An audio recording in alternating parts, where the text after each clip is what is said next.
Hello everybody from Plant Reviews. Today is the 23rd of June, and in this video I'm talking about one of my species, lily, and that is Lilium tsingtauense.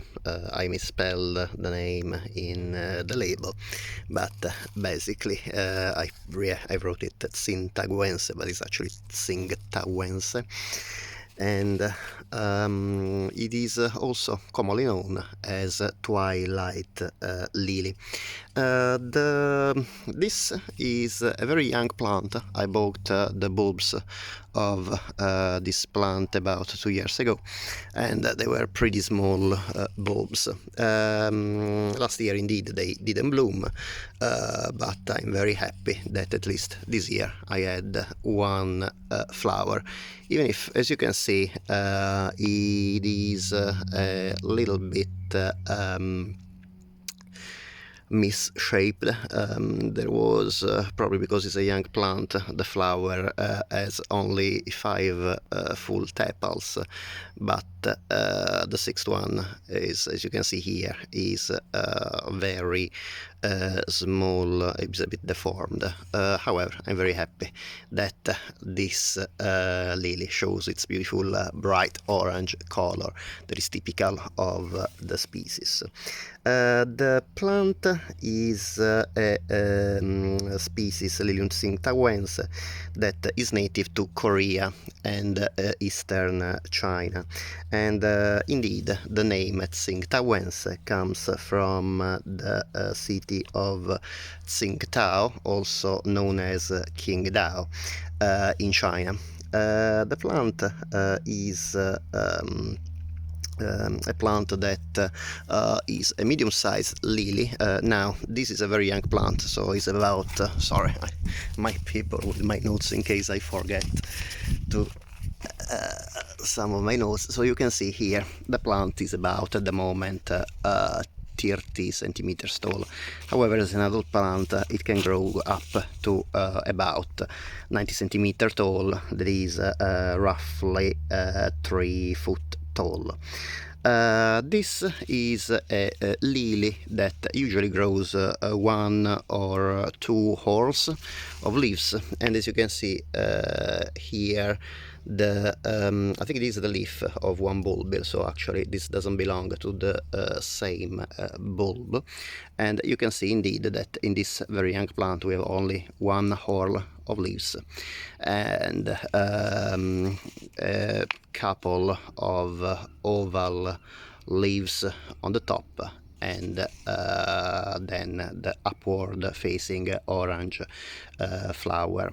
The feature very typical of tsingtauense is that actually the green leaves are naturally marbled. This is particularly evident when the leaves are growing. Now the leaves are fully grown, however, hopefully you can still see that on the background of bright green there is a kind of marbling, a little bit like a lightning strike with a paler shade of green, and this is one of the features mostly typical of Lilium tsingtauense about the leaves. Hopefully you can see the very light white striking on the leaves. However, when the leaves start growing in early spring, they are very dark, so this kind of pale marbling, kind of veining is even more evident. About the flowers, the flower is an upward facing flower, as you can see. It has usually 6 tepals, but in my case 5, for the reason I told you at the start of the video. One is a bit deformed. However, it is most typical in having a superb shade of bright orange in color, and orange are also the anthers as well as the stigma. The orange background, on the orange background you can see these kind of maroon brown freckles that have varying different lilies, different individuals of the species have a different amount of freckles, so it can vary by being very, very freckled to having almost no freckles. So this one I would say that is a medium freckled, is a medium freckled individual. About the scent, this plant is sometimes reporting having an unpleasant scent. Sometimes it's reported having no scent at all. In my opinion,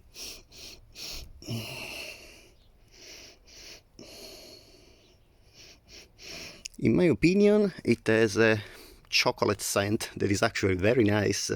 So it is kind of reminds me of Lilium pumilum, the scent. So yes, actually to me is a very nice scent, pretty unique. But again, some people don't like the scent of Lilium pumilum, so maybe that different people have different sensitivity to fragrances, and maybe they can detect the notes I am not able to.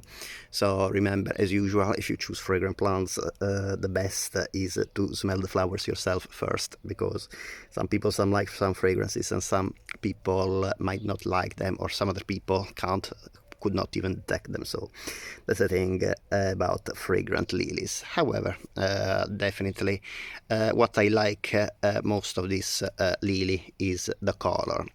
This chocolate fragrance I'm able to smell is very, very light, so I really need to put my nose really in the flower to detect it. So definitely it's a lily I can recommend for the superb color, not for the scent.